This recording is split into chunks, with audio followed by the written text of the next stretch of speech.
Hello everyone, welcome to our channel.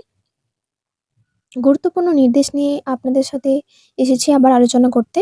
যে আমি আপনাদেরকে আগের একটি ভিডিওতে জানিয়েছিলাম যে যারা ওবিসি, এসটি এবং এসসি আছেন তাদের কিন্তু এনসেল সার্টিফিকেট বা সার্টিফিকেট কাস্ট যে সার্টিফিকেটটা সেটা কিন্তু রিভেরিফিকেশন বা রিভ্যালিডেশন করার জন্য আপনাদেরকে কিন্তু কিছু ডকুমেন্টস এসডিও বা ভিডিওতে গিয়ে দিতে হবে। তো সেই যে আমি নোটিফিকেশনটাই বলেছিলাম যে দিয়েছিলেন যে একটা ব্লক থেকে, যে সেখানে নাকি ১৯৫০ সালের আগের জমির দলিল অথবা ২০১১ সালের আগের যাদের বাড়ির কোনো গার্জেনের বা কোনো বংশের কোনো কাস্ট সার্টিফিকেট আছে তাদেরকে কিন্তু ওটা দিতেই হবে। এরকম একটি কিন্তু নোটিশ দেওয়া হয়েছে এবং সেই মতোই কিন্তু এসডিও বা বিডিওতে সেই মতোই সমস্ত কিছু ডকুমেন্টসগুলো জমা নিচ্ছিলেন।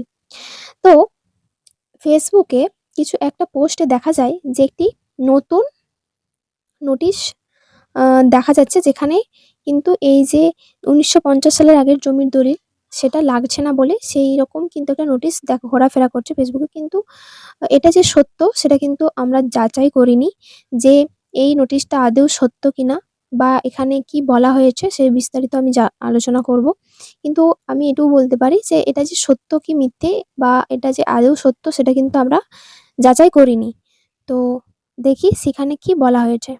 তো এখানে দেখতে পাচ্ছেন যে লেখা আছে government of West Bengal backward classes welfare department administrative building, ঠিক আছে, 4th and 5th floor, sector 2, salt lake, Kolkata. ঠিক আছে, আর এখানে www.অঙ্গ,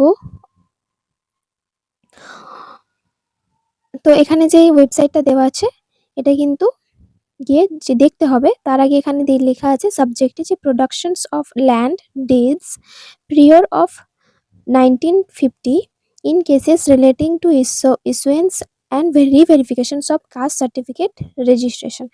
তো এখানে কি বলেছে নেক্সট, এখানে বলা হয়েছে যে জাতি সার্টিফিকেট জারি এবং পুনরায় যাচাই করার ক্ষেত্রে ১৯৫০ সালের পূর্বের জমির দলিল জমা দেওয়া সম্পর্কে একটি প্রস্তাব।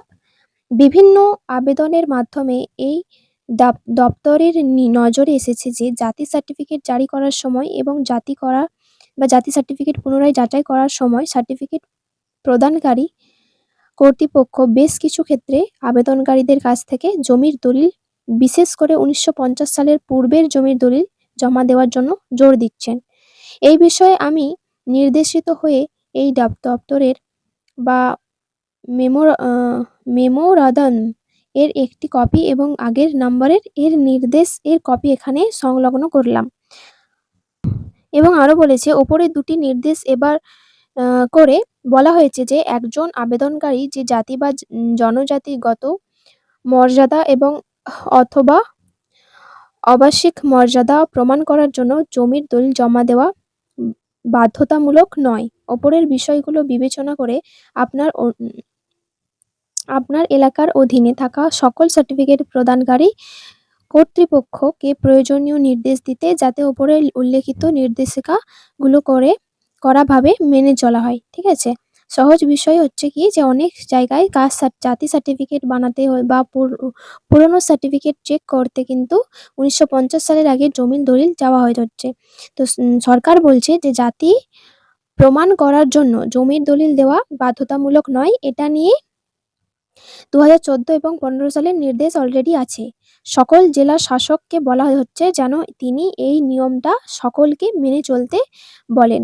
মানে এটা, এই যে নোটিশটা দেখা যাচ্ছে ফেসবুকে, এটা যে আদৌ সত্য সেই বিষয়ে কিন্তু আমরা জানি না বা যাচাইকরণ হয়নি।